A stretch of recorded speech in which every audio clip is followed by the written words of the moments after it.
Welcome to your deep dive. Today, we're going to explore, how technology impacts our brains and attention spans. We've got this really cool mix of sources today, including excerpts from the distraction addiction, stories from people who've gone to extremes to manage tech, and even a glimpse into how Buddhist monks handle the digital world. It's amazing how we can get these, totally different perspectives on this one topic. Really highlights how technology has gotten into every single part of our lives, huh? Yeah, for sure. So, one of the first things that popped out to me was this whole monkey mind idea from Buddhist teachings. It's like our minds are always jumping from one thing to the next and never really settling down. Right. It's this kind of restless, distracted state that I think a lot of us experience, and all that information and stimulation coming from our devices, it just makes it worse. Yeah, I totally get that. Sometimes I feel like my brain is a browser with 20 tabs open and they're all flashing for attention. Haha, that's a great way to put it. Our digital world is like this buffet of distractions, and it takes serious effort to focus with all the noise. The sources even suggest that technology might be training us to be expert switch taskers. Switch taskers. Wait, is that different from multitasking? I feel like I'm always juggling a million things at once. Well, we use those terms like they're the same, but there's a difference. Multitasking, if you do it right, can actually be productive. Think about a chef chopping veggies while they're watching the stove.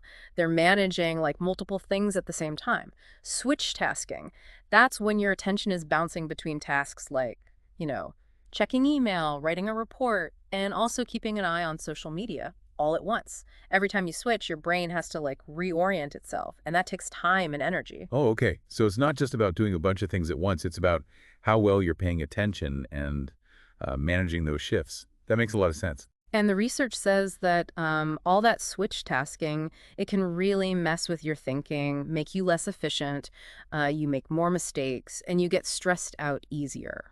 Okay, I see how that connects back to the monkey mind. It's like technology is giving our inner monkey a whole jungle gym to swing around on. Exactly. But, with all this talk of distraction and overload, there's also this idea of the cyborg monkey. That's a mind that's trained so well that technology feels like it's like a part of them. They use it without getting sucked into the distraction vortex. So it's like, are you being controlled by your tech or are you using it as a tool to be better at things? That makes me think of the extended mind, which I found really interesting. Oh, yeah, the extended mind. It's this idea that our minds aren't just in our heads, but kind of extend into the tools and technology we use. Think about a musician and their instrument. It's so connected to their thinking and actions that it's almost like a part of their body. Wait, are you saying our phones and laptops are becoming part of our minds? In a way, yeah. Haven't you heard of people who feel phantom phone vibrations? Their body reacts like the phone is actually part of them. Wow, yeah. That's a pretty clear example of how much technology is woven into our lives now. And this entanglement with tech, it can be good and bad. On one hand, it can make you better at things, help you get stuff done faster, and even help you get into that flow state where you're completely absorbed in something. But it can also make you feel controlled by tech. You get addicted, you get distracted, and it's this constant feeling of being overwhelmed, like you're tangled in a web and you can't get out. So it's the difference between being entangled with something in a good way where it helps you Yeah. versus being tangled in it and trapped and helpless. Exactly. And that's where contemplative computing comes in. Contemplative computing. Okay, what's that? So it's about being mindful and intentional about how we use technology. It's about recognizing that we get to choose how we interact with these tools, and we can use them in ways that are good for us, not bad for us. Okay, I'm starting to see how this all fits together, but how do we actually do contemplative computing? Well, the sources, they have some really practical ideas, like having an analog day each week where you totally disconnect, turning off those distracting notifications, getting rid of emails you don't need, Yeah. and maybe even using software that blocks the internet so you can focus on work. So you're creating space for your mind to breathe and disconnect from all that digital stuff. Yeah. And take back control of your attention. Exactly. And it's not just about disconnecting, it's also about being more mindful when you are online. Instead of, scrolling through social media without thinking, ask yourself, am I actually connecting with people I care about, or am I just zoning out? Yeah, that's a good point. Yes. It's so easy to just fall into those habits without realizing it. And if you're honest with yourself, you might realize there are better ways to spend your time, or you might choose to engage with those platforms in a more intentional way, focusing on actually connecting with people instead of just consuming stuff. I'm starting to see how this all ties back to the monkey mind.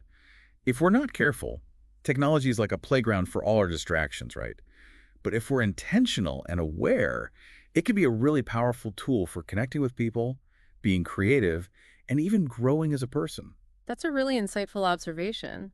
And speaking of personal growth, one of the sources talked about Zenware. I thought that was pretty cool. Zenware. Okay, that sounds interesting. What is Zenware? Well, it's software that's made to be, like, super simple and distraction-free. Think of those writing programs that are just a blank screen and a cursor, or browsers that get rid of all the tempting links and sidebars. So it's like building this digital sanctuary where you can just focus on what you're doing without all the distractions. Exactly. It's a way to simplify your digital world and get back in control of your attention.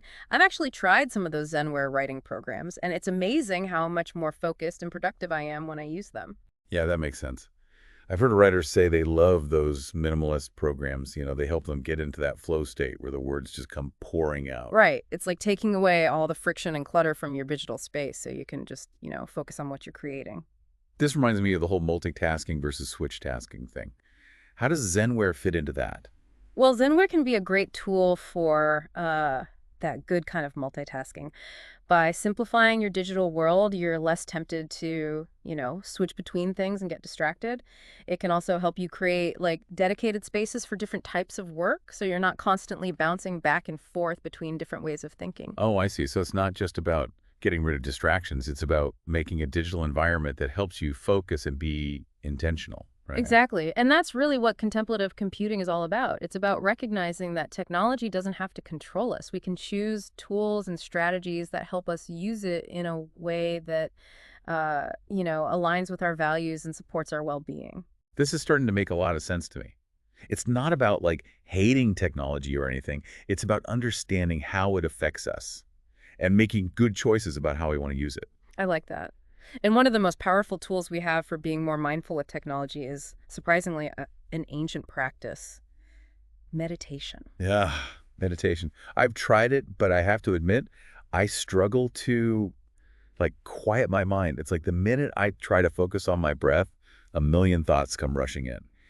And in our world, with all the connections and everything, it feels even harder to find that quiet space. I totally get it. That happens to a lot of people, especially these days. But meditation isn't about, stopping your thoughts completely. It's more about noticing them without judging them and gently guiding your attention back to what you're focusing on, whether it's your breath, a mantra, or just a feeling in your body. Oh, okay. So it's not about like reaching this blissful state where there are no thoughts. It's more about training your attention, like building a muscle. Exactly. It's a practice of building focus and awareness, which are super important for navigating this digital world in a mindful way. And, the research actually shows that meditation can really change our brains. Yeah, I've heard about that. Doesn't it like change the actual structure of our brains? It does. Studies have found that meditating regularly can actually increase the density of gray matter in the areas of the brain that deal with attention, controlling your emotions, and even compassion. It's like you're strengthening the pathways in your brain that help you focus, bounce back from challenges, and feel good. So it's not just some mystical, woo-woo thing. It's something that has a real scientific basis and can benefit our minds and bodies in a tangible way. Absolutely. And it's incredibly helpful for dealing with the challenges of this digital age. It's like a gym for your attention. It helps you get better at focusing, resisting distractions, and finding calm amidst all the digital noise. I'm definitely seeing the appeal now. It's like meditation gives us the tools to tame that monkey mind and get our attention back. And speaking of taming the monkey mind, the sources had these really interesting insights from a group of people who seem to have, like, mastered mindful tech use. Buddhist monks. Buddhist monks. That's unexpected. I don't usually picture monks, being all about technology. Aren't they supposed to be about simplicity and detachment from all that? It's a common misconception, yeah. While some monks do focus on being secluded and limiting tech, a lot of them actually use technology a lot. They use computers, smartphones, the internet, all the stuff we use. So how do they use all that tech without getting caught up in the distractions and like addictive stuff? Huh. Do they have any like secret techniques we should know about? It's more about their mindset, you Yeah. know. They see it as a tool, not something that replaces real life practice and connection. They use it intentionally and with awareness, Yeah. focusing on how it can help their spiritual practice and their work to help others. So it's not about the technology itself, it's about why you're using it. It's like a hammer can build something beautiful or, smash something to pieces. It just depends on what the person using it wants to do. That's a great analogy. And the monks are a good reminder that we all have the ability to choose how we engage with tech. We can decide if it will distract us or if it will be a tool for connection, creativity, and even spiritual growth. It's about understanding the power of tech and using it wisely. This is also fascinating. We've gone from the, chattering monkey mind to the tranquil minds of monks, all in like a few minutes. It just goes to show that even in this digital age, we have the power to choose how we interact with technology and to make it work for us, not against us. That's really empowering. We're not just victims of the digital world. We have choices, we have control, and we can create a digital experience that matches our values and goals. Exactly. And I think that's a good place to stop for now. It's interesting to think about like the physical effects of all this digital stuff. We've been talking about how it affects our minds and emotions, but our bodies are involved too, right? Yeah, that's something I hadn't really thought about until I, started looking into these sources. I know I've definitely felt that fried brain feeling after too much screen time, but like, Yeah. what's actually happening in our bodies? One of the sources talked about this thing called email apnea. Turns out a lot of people actually hold their breath without realizing it when they're checking email. Hold our breath. Mm.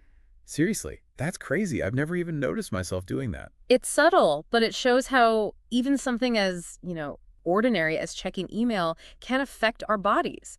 Think about it. If you're holding your breath, your brain isn't getting enough oxygen. That can make you feel stressed, tired, and even like foggy-headed. Wow, that's kind of scary. It makes you realize how deep these tech habits go, you know? Yeah. They're affecting us in ways we don't even realize. And it's not just email apnea. Think Yeah. about how we hunch over our phones, straining our necks and backs, or how we sit for hours at our computers. Yeah. It's not exactly a recipe for a healthy lifestyle. And then there's the blue light from our devices Right. that messes with our sleep. Exactly. So, yeah, technology is definitely having a big impact on our bodies and not always in a good way. But the good news is there are things we can do about it. Okay, I'm listening. What can we do to like counteract those physical effects? Well, simple stuff like taking breaks from our devices, stretching, and having good posture can make a difference. And there's more and more technology being developed that's actually designed to help us be healthier. Things like fitness trackers and apps that can, guide you through yoga or meditation. Yeah, I've been using my fitness tracker more lately. It's a good reminder to get up and move, especially when I've been, stuck at my computer for a while. Exactly. And now you've got virtual reality experiences that can even help you get exercise in a way that's fun and engaging. Oh yeah, I've heard of those. It's like turning your living room into a gym or a dance studio, right? That's the idea. It's about finding ways to use technology to help our bodies, not hurt them. It's Mm. about, taking back control and remembering that we have choices in how we interact with these tools. It's a good reminder that, our well-being is all connected. It's not just about our minds or our bodies. It's about both of them working together. When you take care of one, you're taking care of the other. Exactly. So let's make an effort to use technology in a way that helps both our bodies and our minds, right? Let's move around, stretch, take breaks from the screens, and make sure we're getting enough sleep. Because when our bodies feel good, our minds feel good too. Speaking of feeling good, this reminds me of something we talked about earlier. The idea that tech doesn't always have to be about, productivity and efficiency. It can also be about feeling good and like flourishing. That makes me think of calming technology, which I saw mentioned in the sources. What exactly is calming technology? Calming technology is a really cool field that's getting a lot of attention. It's basically about designing and using technology in ways that reduce stress, help you relax, and cultivate a sense of, inner peace. That sounds amazing. It's like the antidote to all the tech stress we've been talking about. Yeah, exactly. We're surrounded by technology that stresses us out, from the constant notifications to the pressure to always be on. Calming technologies are like an antidote, a way to use tech to actually soothe our nerves and help us feel more peaceful. The source talked about the work of Nemo Moraveci and his Calm Coach system. Can you tell me more about that? Sure. Calm Coach is a great example of how we can use biofeedback and, those wearable sensors to become more aware of our bodies and our stress levels. It uses a sensor you wear on your chest to monitor your breathing, and it actually rewards you for breathing well. So it's like a little digital nudge to help you calm down and focus, Right. right? It's like having a meditation coach in your pocket. Exactly. And it reminds you that you don't have to be a slave to your stress. You can use technology to train your body and mind to be more resilient. And Calm Coach is just one example. There are all sorts of calming technologies out there now. Apps that guide you through breathing exercises, devices that use light and sound to create a relaxing atmosphere, even virtual reality experiences that can take you to peaceful places like a forest or a beach. It's like having a whole spa in your smartphone. I can definitely see the appeal, especially after, spending all days staring at screens and dealing with the digital world. And I think it's a sign of the times that we're starting to see this shift.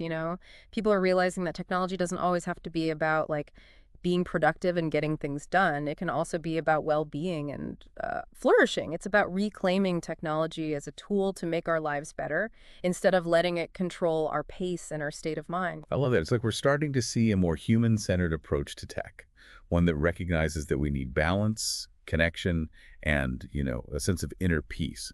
It's about using tech to support our whole human experience, not just, our brains. Well said. And speaking of supporting our whole human experience, let's talk about another type of technology that can enhance our well-being. Zenware. Oh, yeah, Zenware. We touched on that a little bit earlier, but I'd love to hear more. Can you remind me what Zenware is all about? Zenware is a great example of how simplicity and intentionality can be powerful tools against digital distraction. It's software that's made to be distraction-free. It encourages focus and flow by like getting rid of all those bells and whistles that can clutter your mind. So it's like digitally decluttering, right? Yeah. Creating this calm and minimal space for your mind to work and be creative. Exactly. Those minimalist writing programs we talked about earlier are a great example of Zenware. Just a blank screen and a cursor, inviting you to focus on the words and nothing else. Programs like Write Room and OmWriter are designed to eliminate distractions and help you get into that flow state where the words just like pour out of you. And there are even Zenware browsers that get rid of all those tempting links and distractions so you can just focus on the information you need. It's like creating a sanctuary for your mind in the middle of all the digital chaos. I love that image. It's like creating a quiet space in a noisy world, a place where you can, disconnect from all the stimulation and reconnect with your own inner creativity. And the cool thing about Zenware is that it's not just about the software itself, it's about the mindset it encourages. Right. It's about making a choice to simplify, to be more intentional with how you use technology, and to create a digital environment that supports your well-being instead of, working against it. Exactly. It's like choosing to live in a minimalist home instead of one that's cluttered with stuff. It creates a sense of peace and space that lets your mind breathe. And it frees up your energy so you can focus on the things that really matter to you, whether that's writing, creating, connecting with other people, or just, being present in the moment. Zenware is such a cool concept. It's like a digital version of less is more. Yeah. And in a world that's constantly trying to grab our attention, it's a powerful reminder that we have the power to choose simplicity. And that choice can have a huge impact on how you feel. When you simplify your digital life, you create more space for clarity, focus, and joy. And I'm sold. Yeah. I need to check out some of these Zenware programs and see if they can help me create a more peaceful and productive digital experience. I definitely recommend it. Experiment and see what works for you. And remember, it's not about like being perfectly digital or anything. It's about finding what makes you feel good and helps you live a better life.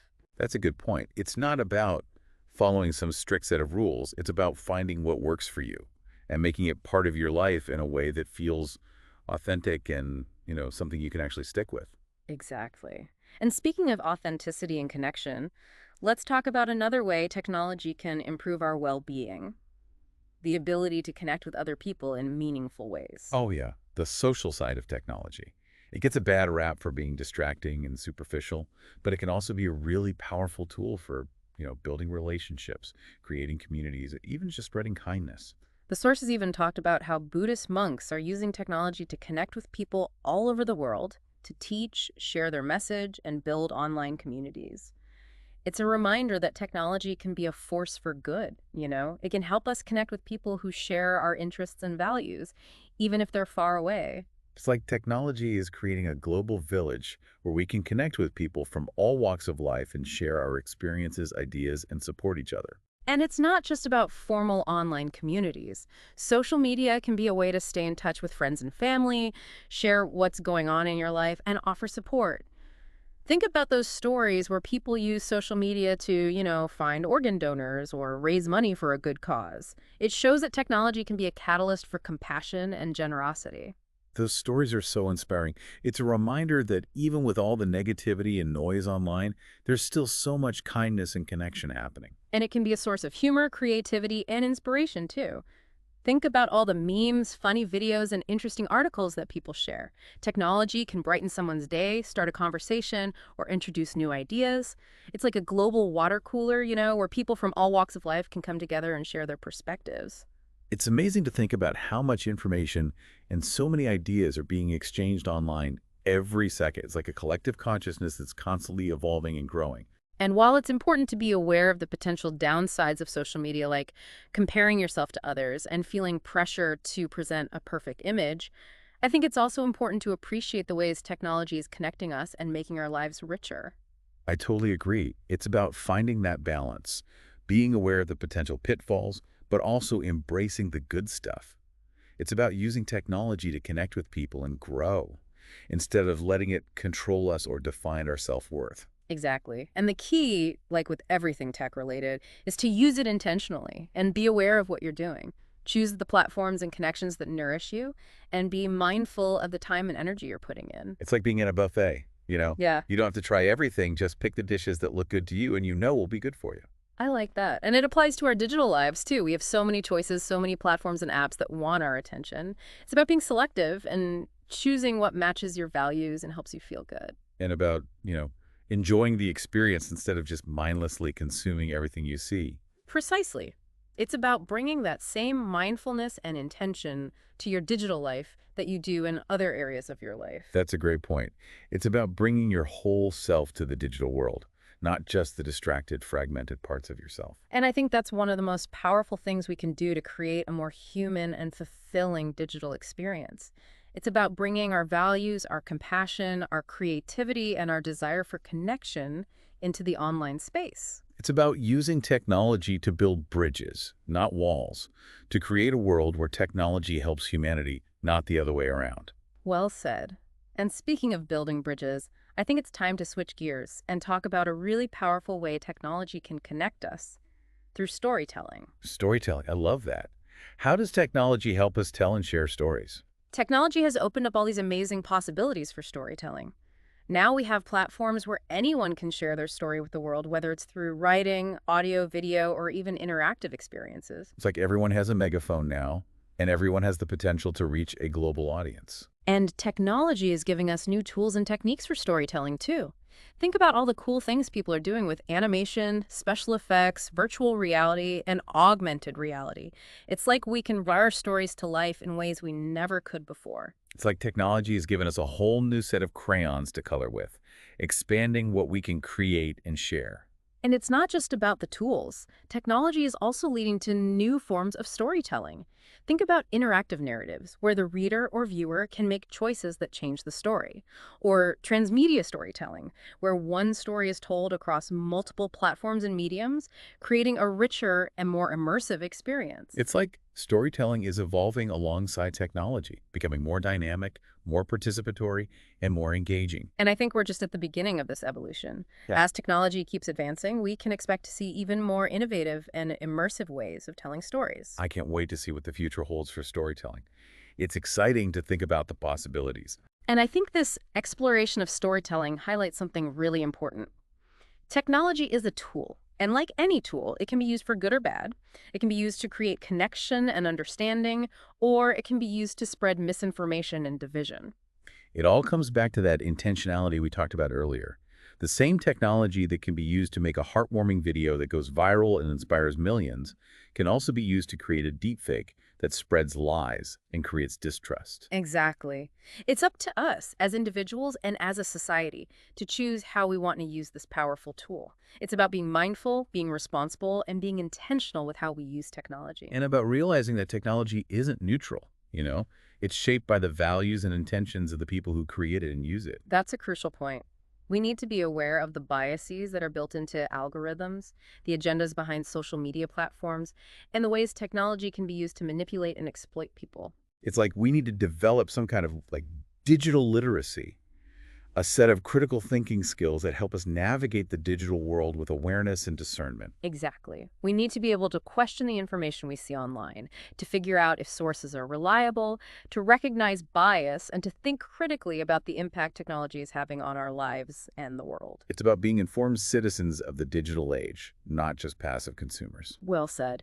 And I think that's a powerful message for our listener. Technology is powerful, but ultimately, we have the power to choose how we engage with it. We can choose to be mindful, to be critical, and to use technology to create a world that is more just, equitable, and fulfilling. I absolutely agree. And that's Yeah. something worth fighting for. But, we also have to acknowledge that it's not always easy to be mindful and intentional with tech. Our brains are wired to love novelty and stimulation. It's easy to get sucked into, endlessly scrolling on social media or the rush you get from a new notification. Right. Digital environments are designed to be addictive, to keep you engaged and coming back for more. But just like with any habit change, it takes time, effort, and a willingness to try new things. The sources offer some good advice, like setting boundaries around your tech use, creating tech-free zones in your home, and even using those internet blocking programs to give yourself a break from the digital world. And remember, you don't have to do everything at once. Little changes can make a big difference. Maybe you start by turning off notifications for a few hours each day, or having one day a week where you're completely tech-free. The key is to find what works for you and be patient with yourself. It's like meditation, you know? You don't expect to become a Zen master overnight. It's about practicing consistently and gently bringing yourself back to your practice, even when your mind wanders. Exactly. And the more you practice mindfulness, both in your digital life and in your everyday life, the more it will just become like a natural part of who you are. And that will have a ripple effect, not just on how you feel, but on your relationships, your work, and even the world around you. I love that. It's like we're planting seeds of mindfulness that can grow and spread, creating a more conscious and connected world. And speaking of a more conscious and interconnected world, I think it's time to zoom out and think about the bigger picture. How is our constant connectivity shaping things like political discussions, relationships, and our sense of community? These are big questions that we need to be talking about. I'm so glad you brought that up. It's easy to get caught up in our own struggles with technology and forget about the bigger picture. But these are important questions that we need to be thinking about as a society. And there aren't any easy answers. Technology is complex and its impact on society is constantly changing, but I think these sources emphasize how important it is to be aware of these issues, to talk about them openly, and to make conscious choices about how we want technology to shape our lives and the world. I completely agree. And it's not about just complaining about technology or trying to go back to some, perfect time before the internet. It's about using our creativity and intelligence to shape technology in a way that supports our values and helps us create a better future. Absolutely. And that's a challenge that requires all of us to be involved, to be curious, and to be willing to try new things. Because the future of technology isn't set in stone. It's something we're creating together. One choice, one click, one mindful moment at a time. That's a powerful thought. It's like we're all writing this digital story together, and we have the power to decide how it goes. And that's a responsibility we shouldn't take lightly. The choices we make today, both as individuals and as a society, will determine the kind of digital world we leave for the future. So let's choose wisely. I'm feeling a sense of, like possibility and control. It's not about being helpless in the face of all this technology. It's about recognizing that we have a voice, we have choices, and we can make a difference. Exactly. And that brings us back to the core of what we've been talking about. It's not about hating technology or trying to get rid of it completely. It's about understanding its power, both the good and the bad, and choosing to use it in a way that aligns with our values and helps us feel good. It's about taking back control, being mindful, and shaping technology in a way that serves humanity. Beautifully said. And I think that's a good place to take a break. We've covered a lot, from the physical effects of technology to the power of storytelling, from the big societal implications to the importance of individual choice. It's a complicated topic, but I hope our conversation has given our listeners some things to think about, some inspiration, and maybe even some practical tips for navigating the digital world with more awareness and intention. I'm feeling inspired and energized, and I'm curious to hear what our listeners are taking away from this. What resonated with you? What surprised you? What challenges are you facing in your own relationship with technology? And what steps, even small ones, could you take to create a more mindful and fulfilling digital experience? It feels like, we've been on this incredible journey exploring this huge world of how technology shapes our lives. From the way our brains work to the like big societal shifts, it's so clear that technology is this powerful force that we have to understand and engage with, consciously. And I think one of the most hopeful takeaways is that we're not just like along for the ride in this tech revolution. We have agency, we can make choices, and we can decide how our relationship with technology looks in a way that aligns with our values and, what we want to achieve. That's such an important point. It's so easy to feel overwhelmed by, how fast things change, the constant flood of new devices and platforms. But this deep dive has really shown us that we have the power to decide how technology fits into our lives, not the other way around.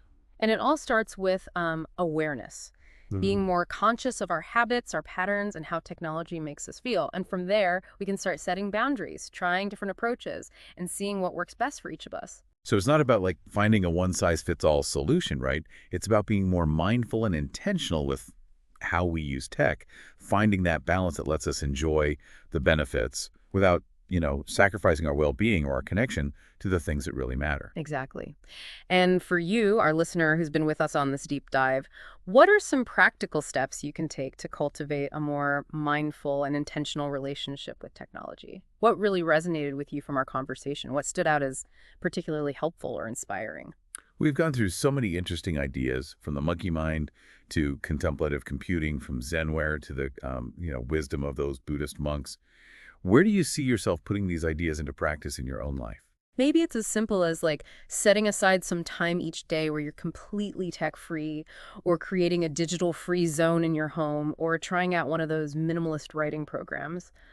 Or maybe it's about being more aware of how you're using social media, choosing to participate in conversations that lift you up and inspire you rather than the ones that leave you feeling drained or negative. Yeah, or maybe it's about exploring those calming technologies like the Calm Coach system we talked about, using biofeedback to, train yourself to react to digital stuff with more uh, calmness and presence. Remember, it's not about being like perfectly digital or becoming some kind of tech avoiding monk. It's about finding what works for you, what makes you feel good, and what helps you live a more fulfilling and connected life.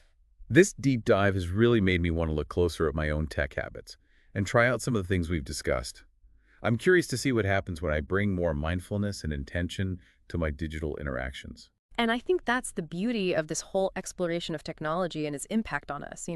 It's an invitation to be curious, to be open to new possibilities, and to keep asking ourselves how we can use these powerful tools in a way that benefits both ourselves and, the world around us. It's like we're all pioneers in this digital landscape, figuring out new territory and discovering new ways to be human in this, increasingly tech-filled world. And as we move forward, let's remember to bring our values, our compassion, our creativity, and our desire for connection with us.